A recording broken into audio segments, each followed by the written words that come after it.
Old pension scheme को लेकर आई बड़ी खबर। सबको मिलेगा पूरा पेंशन का पैसा। अगर आप भी एक सरकारी केंद्रीय कर्मचारी है या फिर अगर आपके परिवार में कोई कर्मचारी है तो हमारा आज का यह वीडियो आपके लिए बेहद ही लाभदायक साबित हो सकता है। यदि आपको केंद्र सरकार की पेंशन योजना के बारे में किसी भी प्रकार की जानकारी नहीं है तो हम आपको बताना चाहेंगे कि हाल ही में केंद्र सरकार ने अपनी पुरानी पेंशन योजना को फिर से शुरू करने का निर्णय लिया है। केंद्र सरकार के इस निर्णय से केंद्रीय कर्मचारियों को काफी फायदा होने वाला है। आप भी एक केंद्रीय कर्मचारी है और केंद्र सरकार की इस ओल्ड पेंशन स्कीम का लाभ उठाना चाहते हैं तो हमारा आज का यह वीडियो आपको इस मामले में काफी मदद कर सकता है, क्योंकि आज के इस वीडियो में हम आपको केंद्र सरकार की पुरानी पेंशन योजना के बारे में संपूर्ण जानकारी देने वाले हैं। केंद्र सरकार की ओल्ड पेंशन योजना के बारे में संपूर्ण जानने और इसका लाभ लेने के लिए आपको हमारे आज के इस वीडियो को पूरा अंत तक देखना होगा। तो चलिए हमारे आज के इस खबर को शुरू करते हैं। Old pension scheme.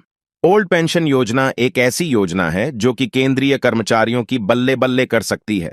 अगर आप भी एक सरकारी कर्मचारी है तो यह न्यूज आपके लिए बेहद ही फायदेमंद साबित हो सकती है। आपकी जानकारी के लिए हम आपको बता दें कि हाल ही में केंद्र सरकार के द्वारा एक नया आदेश जारी किया गया है, जिसके अंदर साफ साफ यह बताया गया है कि जो भी केंद्र सरकार के पुराने कर्मचारी है उनकी पेंशन अब फिर से शुरू कर दी जाएगी।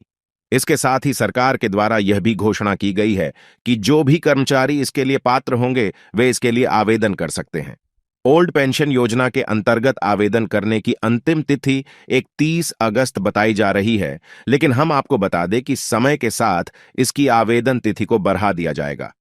अगर आप किसी कारण के चलते सरकार द्वारा निर्धारित इस तिथि तक आवेदन नहीं कर पाते हैं तो घबराने की कोई बात नहीं है, क्योंकि आवेदन न करने पर आपको राष्ट्रीय पेंशन प्रणाली के अंतर्गत इस योजना में शामिल कर लिया जाएगा। पुरानी पेंशन योजना को लेकर चल रही खबरें।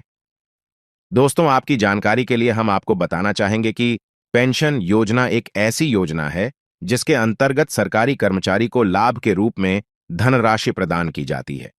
लेकिन अभी के समय में इस पेंशन योजना को लेकर काफी चर्चाएं चल रही हैं।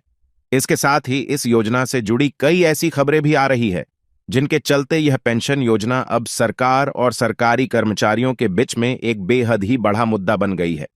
आपको हम बता दें कि जब इस योजना को सरकार के द्वारा निरस्त कर दिया गया था तब सरकारी कर्मचारियों के द्वारा सरकार के ऊपर कई मुकदमे दर्ज कर दिए गए थे।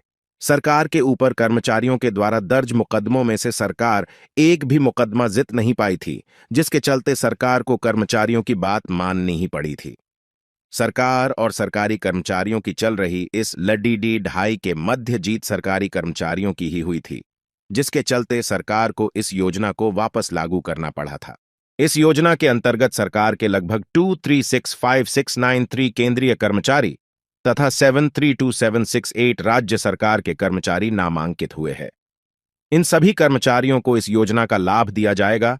इसके साथ ही इसके लिए अभी और भी नामांकन किए जा रहे हैं। सरकार के द्वारा चलाई गई पुरानी पेंशन योजना सरकारी कर्मचारियों के लिए किसी वरदान से कम नहीं है।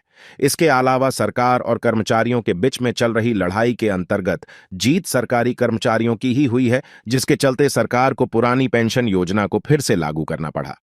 सरकार ने इस योजना का लाभ देने के लिए 2365693 केंद्रीय कर्मचारी तथा 732768 राज्य सरकार के कर्मचारी नामांकित किए हैं, जिनको कि इस पेंशन योजना का लाभ दिया जाएगा।